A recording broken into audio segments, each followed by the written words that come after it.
congrats, man. I saw your Insta the other day, the anniversary or like that was it a birthday or anniversary? What were you celebrating again? My wife, my wife turned 50, Ugh. so I'm sleeping with a 50-year-old now. It's pretty fucking rad. So you got that going for you, essentially. But Yeah.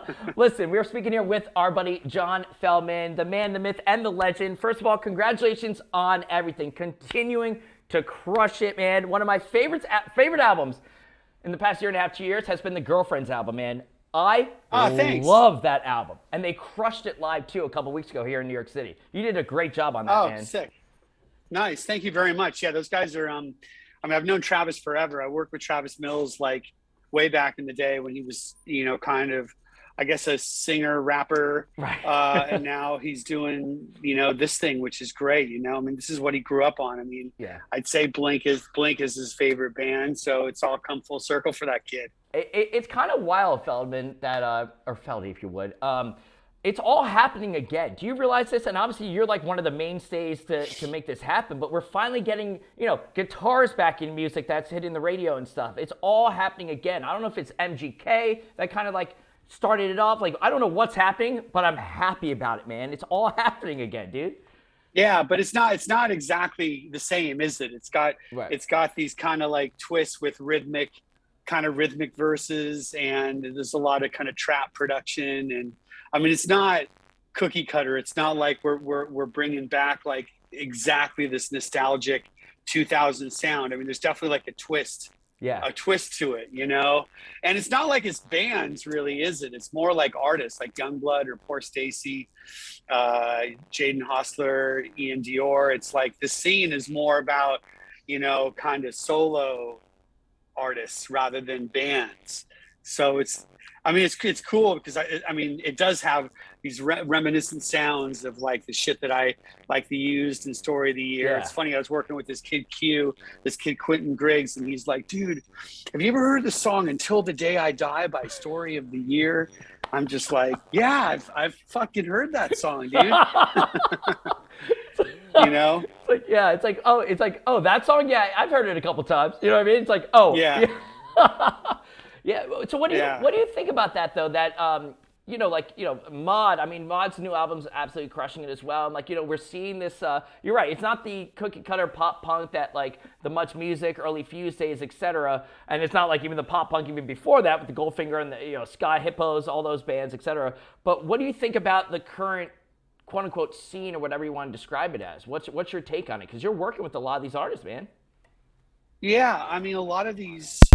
The interesting thing to me is I work with Kenny Hoopla, who is amazing. Yes. And, but I don't think he played many shows before I worked with him. Like a lot of these artists like start out. I mean, the difference is back in the day, you'd be handing out flyers and you'd be in a van, like just trying to get any show you can and just trying to like, go to your favorite. Like I'd be at a Pennywise or No Effects show and I'd be, kind of like busking in front of the line, like saying, dude, come check out my band Goldfinger. Where now it's like the internet is kind of that's what the internet does, where you kind of just create songs, put them on SoundCloud, put snippets on Instagram or TikTok. And it's like people discover you. Like I just found this new kid, Box Boy from Sydney, through TikTok. It's like, right. It's just different, but it's the same thing. It's self-promotion.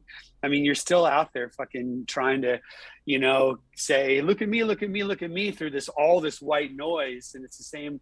I guess it's maybe there's more white noise than there was when I was coming up in the mid 90s, but you still got to like work so hard. You've got to have so much talent, you know? It's definitely, you're exactly right, and that was going to be one of my questions as we speak here with John Feldmann. We got a great thing happening this coming Tuesday on idobi Radio and also Big Noise that we'll talk about in just a minute, but I kind of want to follow up with that, man. Like, I'm so excited to speak with you. Do you think, everything's changed, but like, you're right, because there's more opportunities for anybody from any city, any small town in the world to get their music heard, which is awesome. You know what I mean? Like, there's more opportunities. But on the flip side, like you said, like maybe it's oversaturation or white noise. Like you have to kind of differentiate through that. If you were starting right now, like the early Goldfinger days, do you think Would you appreciate this time more than that time? Do you think it would be easier now or harder? I mean, because you guys grinded, obviously. What do you think? Which era do you like more?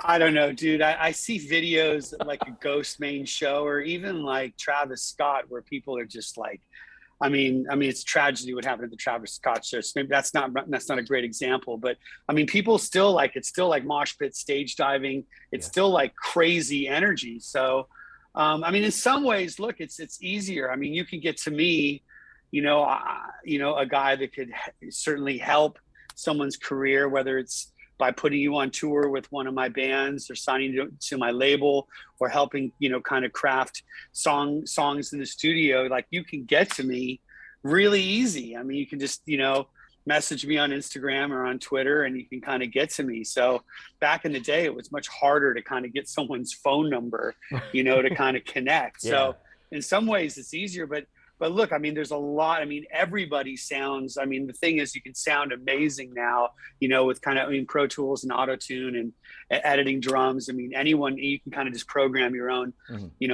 all your own drum parts, and you can sound like incredible pretty easily. But like, it's all about personality, and it's all about that X factor of like having, who's the most driven and who's going to work the hardest. And I work with a lot of bands that are unwilling, they're just unwilling to do like a TikTok, and they just don't understand how valuable it is to be able to connect to an audience, right, on a simple level with social media. And it's just not brain surgery, man. It's just like, just record what, your morning routine, or like your vocal warm up, or recording a vocal in the studio, or just whatever, exercising. I mean, people just want to like see what what your life is. And it's just, I think sometimes people still get scared that they're not going to be funny enough or entertaining enough. But man, it's like, you just got to be you. You just got to be you and put yourself out there. Yeah, I completely agree. And you're right. If you don't adapt, it's like, well, when MP3 started coming through, the labels hated it in the beginning, but those that bought into it, I mean, that was the future. Like, you had to adapt, or like almost TikTok now is like walking the line before a firehouse show, like a fire hall show back in the day. It's essentially walking the line, meeting, interacting, but just to a global audience now. So the DIY aspect is now the TikTok version of that. But you're right. I think a lot of people don't take advantage of what's literally right in front of them at their fingertips, man. It's wild when you really think about it. I know, dude. It's like, I watched Ryan Reynolds and I just laughed so hard. I just like, I don't know, man. And it's, at the end of the day, there aren't some one set of rules you follow. It's not like,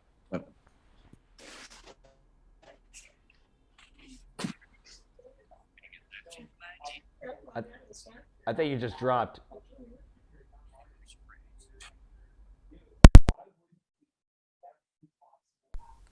I think your thing dropped.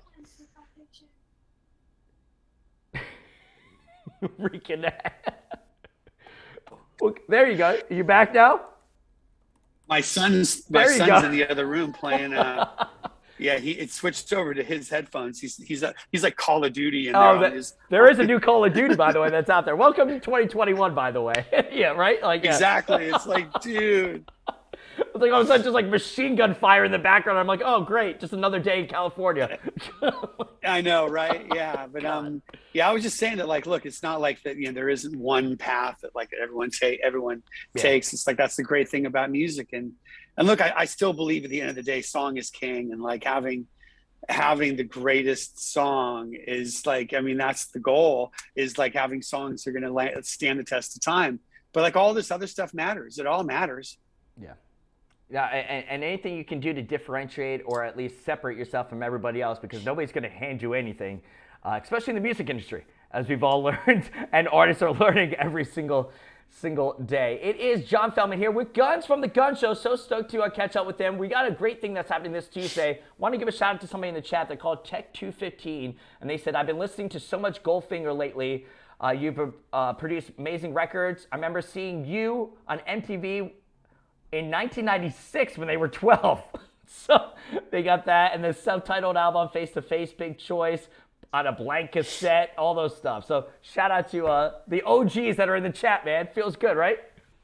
Yeah, fuck yeah, dude. It's like, I was just thinking, I was trying to work out this morning and my knees are so shot out from all those years of touring. It's like, I mean, there's definitely, I mean, for me, it's like, it just takes everything. It's like the idea of co-writing with bands. Like, I want to give every artist every piece of me. And I hope every artist is giving every piece of them every time they're in the studio, like, pulling from every life experience that they've ever had, trying to write, the best songs. And like on stage, like, how hard can I go? I remember, playing Bogarts in Cincinnati, and I just remember that 50-foot balcony, and just, I mean, where I damaged my knee the first time. Right. It's like, how do you, I mean, but it's not even like I never really planned that stuff out. It was just like, how do you go as hard as you can? Because the last thing I want to do is go back to selling shoes. I just don't want to do that, Right. Been there, done that. He's over that. And of course, I got to say this. I think this is a great transition to what we're doing this week on idobi Radio. Of course, it is Gunz Show. We're speaking with John Feldmann himself. I have always, and this isn't like a kiss up or anything like that to you, man. But I always respect and give you props and admired your kind of outlook on life, and also the fact that you always go 110%. And, sometimes it's like, it could be, but it's not really even doing it for the show. Like, dude, anytime, like you said, you're like 50 or whatnot, like, you're still going strong. You're all about the days, you're all about the minutes, you're all about the hours, you're about everything that matters at that moment. And I think coming out of this fucking pandemic where everything sucked, and when people say that they're okay, they're probably lying, because we all went through some shit the last 2 years, obviously, rightfully so. And you, man, I aspire to be you when I'm older, man. Like, you're living it up still. You really cherish every moment, and I fucking give you props for that.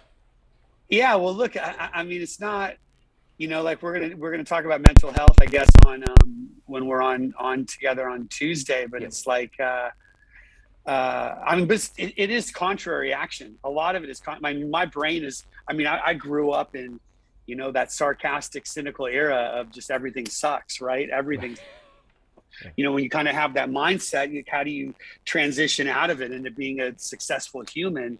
And for me, it's like, I start out my day, like, I'm like cold shower, first thing in the morning. Like, I just want to like wake up. I want to, kind of produce my testosterone, and I want to like be able to be a human, right. And get out of that funk. Because my mind, the first thing in the morning, I'm usually like, I wake up and I God knows what I pray to, but I say some kind of like prayer to the universe of like, let's have a good day today. And, I wake up my kids, and I get in the cold shower, and I say, I love my life, because whether I'm homicidal or suicidal or no matter what, I just say, I love my life, and it's like this like kind of thing that tricks my brain. It's like, if I say it as loud as I can, I love my life. It's like, how do I not smile when I say it? Because it's ridiculous, especially when I'm having the worst day ever. And I say it, it's like, dude, how bad is it really? I got food in my stomach. I got a roof over my head, and what can I focus on that I'm grateful for? And I make my gratitude list, and I'm like, because if I'm grateful, how can I be resentful? And a lot of times the resentment and the gratitude are the same thing. It's like my goddamn wife spends so much fucking money. My beautiful wife who's looking after my kids, who just, I get to go on dates with. It's like, which one do I want to be? Which attitude do I want to have? Because the only handicap in life is a bad attitude. That's it. The only handicap is a bad attitude. I've had so many friends with, kind of like, physical disabilities and mental disabilities. But it's like, if they have a good attitude, it's like you can get through anything, and that's my whole morning routine focuses around like just having a great attitude, and like, so I can set up my day to be the best day ever. I mean, I work out every day, I pray, I meditate, and I say I love my life. I cold shower, or I cold plunge wherever I am. I'll jump in the ocean, which is like in the mid 50s right now. I'm in Santa Barbara at the minute. It's just like sprinting down the beach, jumping right into the ocean. You know what I mean? I can't. Yeah, I can't be depressed if I'm, and it's not like, look, there's not like one road to like fix all, mental health issues. And I'm not saying that. I mean, it's just like, there's so many ways, but for me, it's just like, I just can't afford to, man. My life is so short. Like, I swore to God, dude, it was like, mean, I just talked to my friend I went to high school with, and it's just like my son's 16 now, and I was just 16. It's like this shit happens so fast, and why would I want to take it for granted any other day? Because it's going to be over, and I know I'm not going to be laying in my deathbed going, God, I wish I would have worried more, or I wish I would have spent more days depressed. Like, I know I'm going to be laying, like, when it's all over, I'm going to be wishing that I spend more time with my kids, more time on, playing shows, doing the shit that I love, surfing with my daughter. It's like, so that's the shit that I want to focus on today. Yeah. And you're exactly right. And I think that's very important that we do kind of realize what matters, or just, kind of hinder the bullshit, put aside the bullshit, etc., and realize what really matters in life. And like you said, the family, and also shows and music and doing what you love. And that's a great transition, because this coming Tuesday, 1 p.m. on the left coast, 4 p.m. on the right coast, we got a great thing that you're going to be a part of. And I know many bands have been submitting songs based on mental health and lyrics, etc., and you're actually going to be listening to them. You're going to be speaking with people. Everyone can join in. It's idobi Radio and Big Noise on Instagram this coming Tuesday, 4 p.m. Eastern, like I mentioned. And I think it's huge, man, coming out of this, like I said, especially coming out of this time, people just need to just talk, or like know that they're not alone, or just like, just being able to just speak. And I think that hopefully the stigmatism of just being like, oh, I have to keep my emotions inside. If there's one thing that's happening in the last couple of years with social media can be the fucking devil. It's a landmine. Like, it can be bad at times. But on the flip side, I think it also has a good purpose sometimes, and being able to speak with somebody when you might not have anyone to speak to. And that's what you're going to be able to do this coming Tuesday. Yeah, 100%, man. I can always find something negative on the internet about me. You just have to look. What do I want to look for? Is that what I want to focus on? What's wrong or what's right? And so, I mean, I try and, follow people that are positive and have a positive mental attitude. And for me, it's like, I try and, I listen to fucking Tony Robbins. It's like, the internet has all sorts of great things, it's just, and it's also important to, realize when you're looking at Instagram, like, this is everyone's greatest hits. This is your top 10. You're not, I'm not posting shit when I'm, looking at whatever, like the band that got away, or the artist that, I don't work with anymore, or whatever. When I'm focused on the shit that went wrong, I'm not posting about that. I'm posting when I'm in a good place, and when everything's going well, because look, that's what I want to put out there to the universe. Because it's like, I really believe that, like, whatever I kind of put out there is what comes back to me. Yeah. So, but you're absolutely right. You can use the internet for good or for bad. It's like, what do you want to, like, how do you want your day to be? How do you want your life to be? Yeah. This coming Tuesday, as we speak here with John Feldmann, a lot of bands submit the last couple of weeks via idobi Radio songs based on mental health, etc. And you're going to be listening to them and kind of choosing one. Then they're going to get placement on the Gunz Show and idobi Radio and other places. But my question to you is, like, these were obviously themed based, and people express themselves. When you're writing songs, do you have a specific? What's one of your favorite songs that you intended to go out and write about a theme? God, I think when when Mark Hoppus and I kind of first got together, the first song that we wrote together was "Bored to Death," which I think is just like it was a perfect synopsis of sort of like what it was like kind of growing up, in the 90s, and how we used, music as a way out of just like, kind of suburban boredom. And it was like that song kind of came together with the idea of like, how do we kind of connect and write something that's gonna, there was a lot, having, one of the main writers in the band not be in the band anymore, and kind of like writing with, one of my heroes who I had known forever. I fucking love Blink. It was like that song is one of those songs that we were very focused on. What did it feel like to be, kind of like in the late 90s, early 2000s, kind of growing up in that era, and like being a musician and coming from, kind of suburban middle class and what that felt like. And I think that we really encapsulated that feeling really, really well Yeah. in that song Bored to Death. It's one of those songs that I still like, I listen to now, and I'm like, we fucking nailed that one. So true, and of course, shout out to Hoppus, and he battled, and fingers crossed, but it looks like things are coming around. Have you talked to Mark recently? I know that Trav's always around and stuff. Have you talked to Hoppus lately?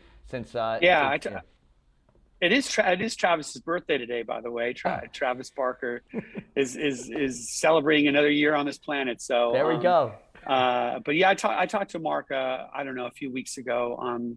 He's got the best attitude. He's the sweetest man, one of the sweetest men I've ever met.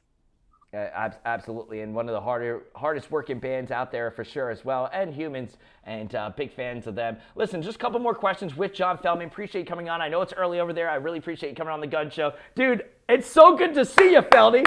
It's so good to see you. Let's go.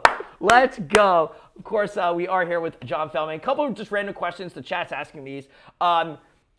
What is one song that you wish you wrote? Or like a riff that you wish that you came up with? Yeah. God, that riff and Damn It is so good, that Blink song. Just since we're on the Blink, the beginning of that Lit song too, that riff is so fucking great. I don't know. My daughter's really, my daughter, I just lied.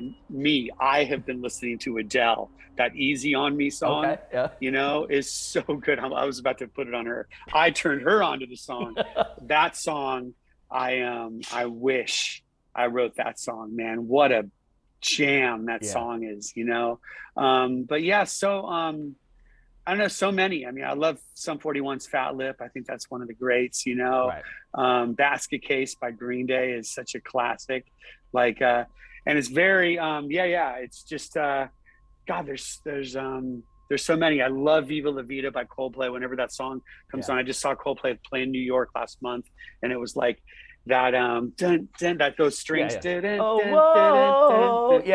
build up for that. Yeah, hell yeah, yep. There could be an epic pop punk version of that song that would just go fucking Richter, Totally.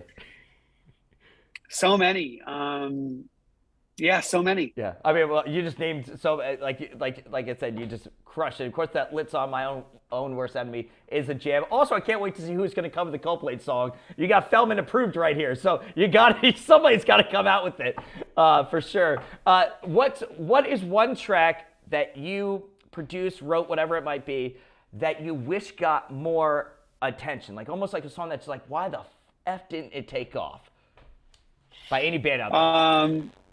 Yeah, look, I produced a band called City Sleeps, and there's a song called Not an Angel that the band never was destined. It's like, there's all, sometimes you put your heart and soul into these projects and you just think, man, this one's going to take off. Like I really believed that the Used were going to take off, and they did. And this band City Sleeps, I had the same feeling about, and they just never took off. But this kid came in. The singer came in the studio one day. He was raised by his grandmother. His mom left when he was a kid. He was raised by his grandmother, and he had to go home halfway through the album. And he was in the hospital with his grandmother as she was on her deathbed. And he was like, and he just kind of came up with a song. And he had this riff. He just said, "Leave me alone. I'm not an angel yet." Writing about begging God to not have his grandmother leave the earth yet. And his grandmother died like within 10 minutes of him writing the song. He sang it to her. She passed on, and he came home and sang it to me. And just, it's one of these kind of vocal performances that like, I was so grateful to be in the studio to hear this thing. But Leave Me Alone, I'm Not an Angel Yet is this like one of these songs that I don't know why it didn't connect, but it, wasn't meant to be, and I'm so grateful I was part of it though. Wow. People can go listen to it now though, especially on streaming services. Like, yeah, definitely listen to so they can relate to that song. That's an incredible story. But that is about music right there. And also, Feldmann, I mean, we have so many mutual friends. Like, I was just here with Maude and Travis and everybody. And like, I used to tour with Fred the Sickest Kids when Travis was opening during that rap era. You know what I mean? And like, I got my old school Midtown shirt on, man. Birch Hill nightclub all those years. So, you know what I mean? Like, but like a producer, everyone like obviously everyone knows who you are, but like a producer is a part of the family. I remember you working with like We Are the In Crowd, and I remember Tay was on the Gunz Show, and she told me about like how like you almost had to like get her like out of like what she was thinking and just be like you know what I mean, like get them in that writer thing. And that just shows like that relationship that producers have with artists. You're part of the family, and you've been able to work with some of the greatest and most talented people, and also very underrated people that people might not even realize are talented. Like you have to get it out of them sometimes. Yeah, I mean, look, I have been, I'm so grateful I've been able to work with some of these artists. Tay's amazing. I remember taking her out to breakfast and before we started the record, and just kind of having these conversations about, her mom and dad and kind of growing up and what do we really want to write about? And I think we made a fantastic album, and another band that did really well, never quite went over the threshold. Like, I was thinking about the Panic at the Disco record I made with, Brendan Urie's arguably one of the most talented singers I've ever worked with. I mean, that kid's like Freddie Mercury, he's just so good. And, it's like you make, one album 1 month and another album the next month, and one of them connects and the other one doesn't. But it's like, I just, all I know is that I put everything I have into these projects that I do. And I hope that it comes across, I hope that passion comes across in the music. I don't know. I'm so grateful I get to do this. It's like people trust me with my songwriting abilities. People trust me with kind of like, if I ask them, I mean, when the Used wrote The Taste of Ink, it was like we had probably 5 or 6 different choruses before they came up with, here I am, it's in my hand, savor every moment. Like I just kept saying, no, it's not good enough. No, it's not good enough. And they trusted me that like my opinion really mattered, And so I'm so grateful that I have that trust with the artist most of the time in the studio, that like, if they're writing something that I think they can beat, they go try and beat it, And God, I love what I do so much. It comes across, and obviously all the bands, can always attest to you. The new Avril song is effing crushing. I saw her first ever show here in Irving Plaza, New York City, one of her first shows. It was before Let Go, the album came out. She had Complicated, like maybe out for a couple weeks. She did like a one-off show here in Irving, and it was wild. Of course, Avril, it's coming, like, that song is a jam, bro. Like, Avril's back in 2021. Let's go, right? Let's go. I know. Yeah, I was, Maude, she had messaged Maude about Karma. She was a fan of the song Karma on the Maude album. And she's like, who'd you do this with? And he's like, John Feldmann. And she's like, let's get in, the 3 of us. And we just got in and we just started, I don't know, it just went. We wrote for almost 6 months straight. And it was just incredible. I can't wait for the world to hear this album. I'm so grateful that Bite Me is out. It's like that song is just one of those songs that just kind of came. And it was a real collective, like Avril had the hook idea. She had this chorus idea. And the song just kind of like manifested. It was like, they left that night and I kind of had this idea for a verse, and they came in the next day. I played them this idea for the verse, and Travis ended up playing drums on it. And it just I don't know. I love it so much. I've been working out to it the last like 5 days. It's so cool. I probably have 1,000 of the streams on Spotify for that song because it is just an absolute jam. It's so good. It's so good. It's so catchy. It's got that fierceness aspect to it, but also catchy. It's an incredible job. That's awesome, Feldy. I like continuing to do the damn thing as always. This coming Tuesday, Big Noise. Follow them on Instagram. Of course, Idobi Radio on Instagram. 4 p.m. Eastern, 1 p.m. on the West Coast. John Feldmann's going to be doing a mental health initiative talk, listening to songs from bands as well as speaking, and everything's going to be interactive, etc. And you can be a part of it. You can donate as well. It's all going to a great cause because it's okay to not be okay, but it's also okay to be okay. You're allowed to celebrate your victories, even if they're little victories. I feel sometimes people might feel that they're guilty if something's good, and I think that I've also had that kind of a. It's like, oh, am I not allowed to celebrate? Like I feel weird. Like I've learned to like, yeah, celebrate the victories. You know.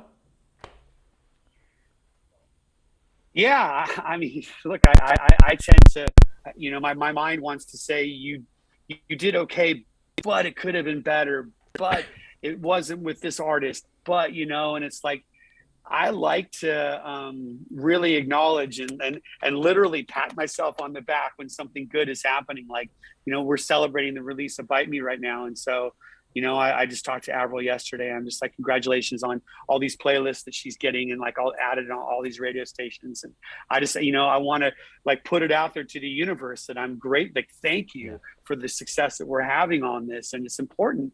Like even this, even the small stuff, and I think about like, the idea of getting, I've been in the studio with Maud for the last 3 weeks. We're making the next album, and it's the same thing. It's like even when we have an idea, like when I'm looping a chorus and he's out there just like channeling the universe and letting the universe talk to him. I've got some chords going and he's just going. And when he comes up with something that like I fucking applaud when he comes back in the studio. I'm like, yes, we got another hook. We got something else, and to recognize like it doesn't happen that way every day. But when we get it, like I want to make sure that we know like we are stoked. The great thing about Mod, and I love his last album. I've had him on multiple times and text him and stuff. I absolutely love the album. And he's also the perfect example of, and I've told this to his face, like he used to get booed. Those Warped Tour, he was doing the rap and stuff. Like people used to give him and like, I mean, shit, you know what I mean? But he was also like, it was a drum tech. It was a drum, you know what I mean? He worked his ass off. He never gave up, and it was hard. And like,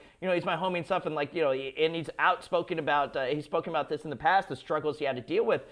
But he is a testament of just persevering and keep doing what you want. And it's paid off. That album is amazing, man.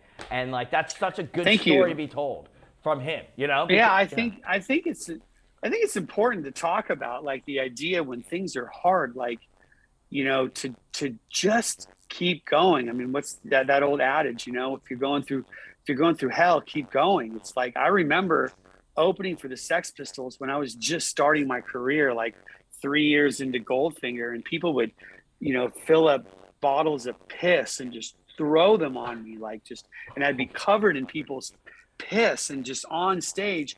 And I never left. I stayed on stage. I just refused to be bullied.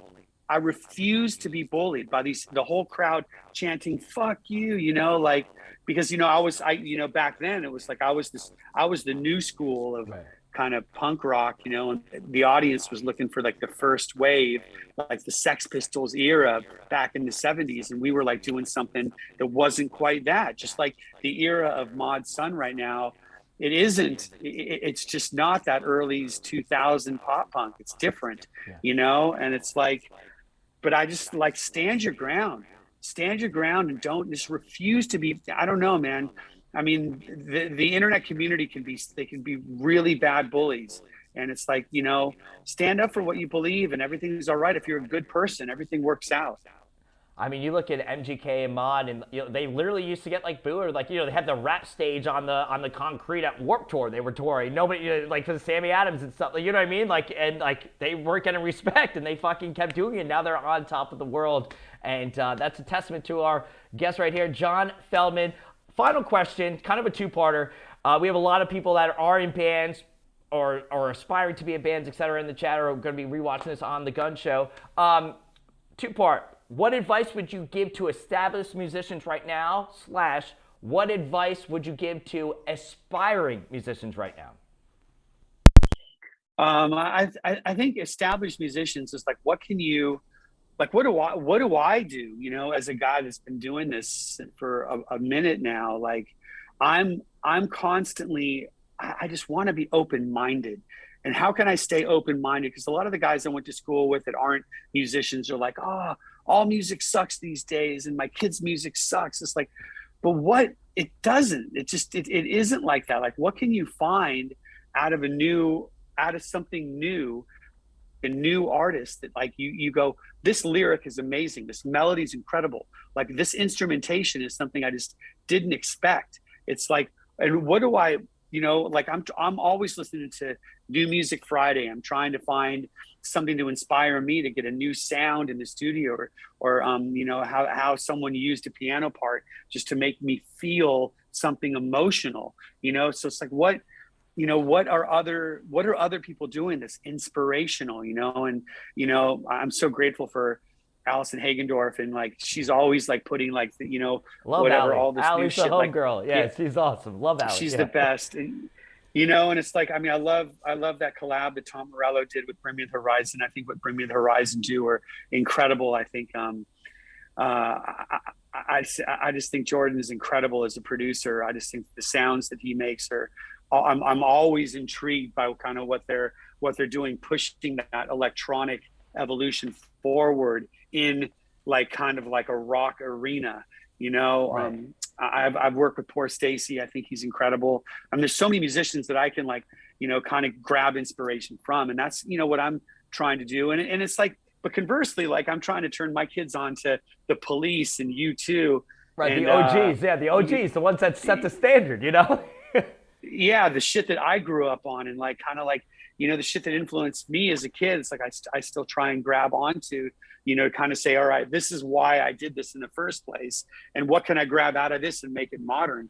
As far as new artists go, I just think that like just don't ever stop, don't ever give up. It's like, for me it was 100% commitment.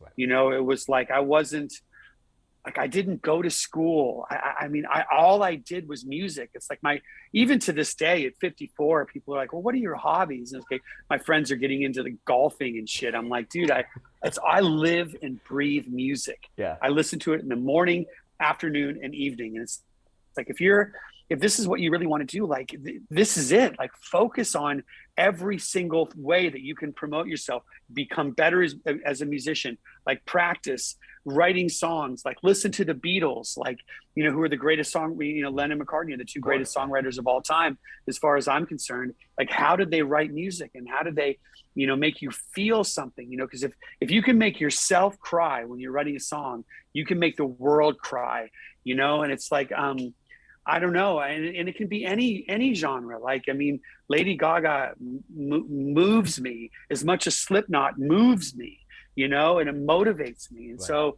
I don't know. It's 100, like for me, it's 100% of the time. Like, that's what I in order for me to succeed, I've got to put everything I have. And it's not like I don't have time for, my kids or going to see a movie once in a while, but I don't know. I don't really have hobbies. Music is my life. And it shows. I mean, just absolutely incredible resume and more. Looking forward to the future. Looking forward to some new mod songs. Looking forward to. I'm telling you, man, Girlfriends. That album is. I mean, it brings me like if I was 14 or 15 or 16, I'm 30 and I still effing love it. But like that would be like the album that got me, dude. Like you're so good at hooks and just writing, dude. I love that album. I'll have a couple beers and text Trav. I'll be like, dude, I'm fucking jamming out right now to Girlfriend still. It's been out for 2 years. Know. It's so good, man. But I can't wait for the more stuff from them too as well. You're just great, man. Like really good stuff. God, we're all fucked up. Yeah, there's so many good songs. California, it's good on ya, but it made Tattoo. It's so good. Yeah, that's Tattoo. I got a new tattoo. Like, yeah, so good. Because it reminds me. Yeah, Travis came in with that idea, and I'm like, let's go. Oh. That's the one we're doing today. This coming Tuesday, you can be a part of it. John Feldmann's going to be speaking Mental Health Initiative and more. Thanks so much. This coming Tuesday, Big Noise as well as idobi Radio. You can re-listen to this on Spotify, iTunes, everywhere, The Gunz Show, Apple Music, etc. Shout out to the Twitch audience. People are bringing up MXPX, Phoenix TX in the chat. All sorts of cool stuff as well. I guess final question, man. Did you and Trav have like a combo, Travis Barker, and be like, dude, let's just crush it right now? Because you and Travis are crushing the game, man. Like, both at the same time. Like, Travis is on everything. And, of course, Feldy, man, you've been getting respect for years now. But you're on so many great songs, man. Congrats. Yeah. Thanks. I mean, we live I don't know. I guess it is sometimes geography has a part of it. He lives 3 blocks from me. So like he comes over and plays drums on so much of my shit. It's like, I mean, he's the greatest drummer of all time. Totally. I mean, he's all time greatest drummer. And I mean, he's so, what makes him great is he doesn't think inside the box. Like he doesn't play like anybody else. He's got these rhythms that are unlike anything I've ever heard. And he comes from the same place that I do, like the Descendants and the Police. And it's just, Bill Stevenson and Stuart Copeland are, when I was a kid, they were my 2 favorite drummers. And I know they were 2 of his biggest influences when he was growing up. And so it's like, and we just came up together. We toured together like the Aquabats. So we're just, we're on these parallel lives, and it's like, and it's so cool to watch how he's kind of grown and how he's become this incredible producer. He's just like, because when I met him, he was really focused on, being a drummer, and he's always had this amazing personality, but now he's like, A-list producer. It's fucking cool to watch. Absolutely. And I also got to give Trav, like when he was doing like We Ain't Going Nowhere, like, he was part of Puffy, and then of course Transplants, like he was able to bridge the gap from Aquabats, Blink into rap and hip hop, and kind of, he was doing the Puff Daddy song back in like 2000, and you always knew he had that. Of course, he's unbelievable, but he kind of opened, like you were saying before, it's not right now the pop punk isn't the pop punk that we grew up with, but it's still pop, but it's got these other beats. And Travis, I think 15 years ago, kind of set that in motion, and it's really coming through now. So I think it's very rad. And, yeah, for sure. Like that's one thing I tip my hat off to Travis. I mean, he's got there's so many genres that live in that human, and hip hop is definitely like, his soul is a hip hop artist. And he just, and I never had that. It was like, that was never part of my journey. So I looked to him to kind of guide me when we're working together, like how we can bring those elements, that kind of like, bring those hip hop elements into the music. I really look to him for inspiration, but whenever we work out together, it's all rap and it's all hip hop. And it's like, and he schools me, and I get to learn, I'm always willing to learn. And my son too, he's just all about Juice WRLD, Polo G. It's like, so I listen to all these new songs when I'm driving around with my son, and it's just like, I don't know, I get to open my mind. It's like, keep your mind open. Everything will work out. Well, that's the perfect way to end this conversation, my man. For everybody out there, keep your mind open, especially aspiring musicians. Don't limit yourself. Life's too short. Don't limit yourself, and kind of experience as much as you can. This coming Tuesday, John Feldmann will be on idobi Radio / The Big Noise Instagram account. You can follow him also on all of his social media, and then be a part of it. This coming Tuesday, 4 p.m. on the East Coast, 1 p.m. on the left coast. Feldy, you're the best. 1OK Rock, by the way, so good. I'll never, ever not appreciate how much you crushed that album. That band needs to take over the world. 1OK Rock, like God, so good, man. I love 1OK Rocks. I mean, so but the truth is they are taking over the world. They're massive. Like, they're the biggest rock band in Japan. They're so massive, yeah. I mean, they're doing just fine. They're doing all right. They're doing just fine. But I'll always give you credit, man. Like, such a good album. Feldy, you're the man. Thank you so much for coming on. We'll see you next time you're in New York City. Can't wait for the next jams. Be safe. Do the damn thing, dude. And thank you for everything. We'll talk to you Tuesday. All right. See ya. Thank you. Bye.